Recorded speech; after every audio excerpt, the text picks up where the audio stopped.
মুসলিমদের হয়ে কেউ কথা বললে তাকে পুলিশে তুলে নিয়ে যায়, তার বাড়ি বুলডোজার দিয়ে গুঁড়িয়ে দেওয়া হয়। এমনই ঘটনা প্রায়শই ঘটে পুরো ভারত জুড়ে।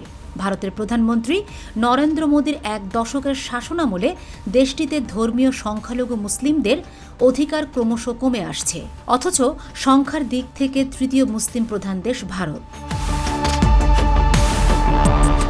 বার্তা সংস্থা রয়টার্সের প্রতিবেদনে উঠে এসেছে ভারতের ধর্মীয় সংখ্যালঘুদের উপর নির্যাতনের কথা, মুসলমানদের উপর প্রাণনাশকারী হামলা, আক্রমণ এবং তাদের সম্পত্তি ভাঙচুরের কথা। দেশের বৃহত্তম ধর্মীয় সংখ্যালঘু হওয়া সত্ত্বেও ভারতের মুসলিম সম্প্রদায়গুলো প্রায়শই হিন্দু জাতীয়তাবাদীর দ্বারা সহিংস আক্রমণ ও হামলার শিকার হয়েছে। অতীতে এই আক্রমণগুলো সাম্প্রদায়িক সহিংসতা হিসেবে বিবেচিত ছিল। হাসিনা সরকারের পতন এবং ভারতে পালিয়ে যাওয়ার পর ভারতের সর্বস্তরে কথা উঠেছে বাংলাদেশে হিন্দু সংখ্যালঘুরা নির্যাতিত হচ্ছে, অথচ এই বিষয়টি নেহাতি একটি গুজব ছাড়া আর কিছুই নয়। কিন্তু ভারতে যে মুসলমানদের নানাভাবে নির্যাতন করা হচ্ছে সে বিষয়ে কোনো খবরই নেই নরেন্দ্র মোদী বা তার মন্ত্রী পরিষদের। মসজিদে লাউড স্পিকারে আজান দেয়ায় ইমামকে 2 লাখ রুপি জরিমানা করেছে উত্তরপ্রদেশের বিজেপি সরকার। গত 13 ডিসেম্বর শুক্রবার উত্তরপ্রদেশের সাম্বালে আনারওয়ালি মসজিদে এই ঘটনা ঘটেছে। এভাবেই ভারতে জীবনযাপন চলছে মুসলমানদের।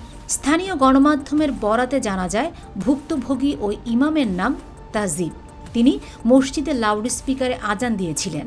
তার মাইকে আজান দেয়ায় অতিরিক্ত আওয়াজ ব্যবহারের অভিযোগ তুলে প্রশাসনের কাছে অভিযোগ করে একদল উগ্রবাদী হিন্দু।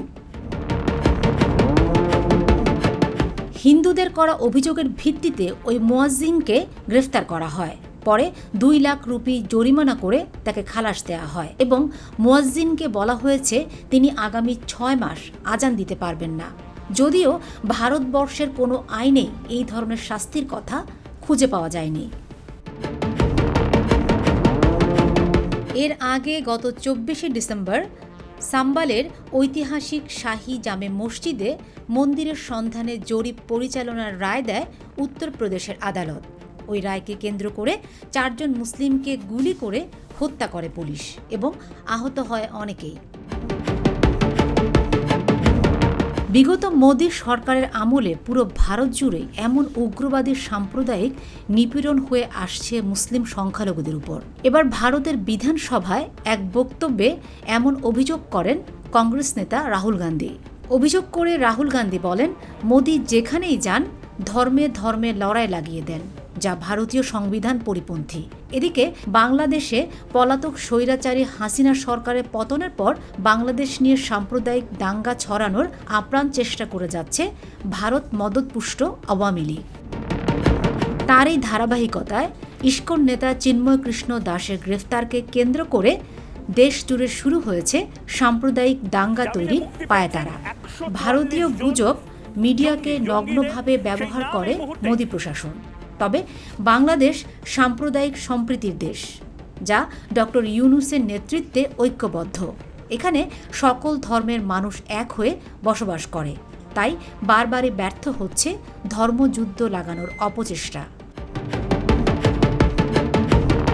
Fatema Shilu, GTV news.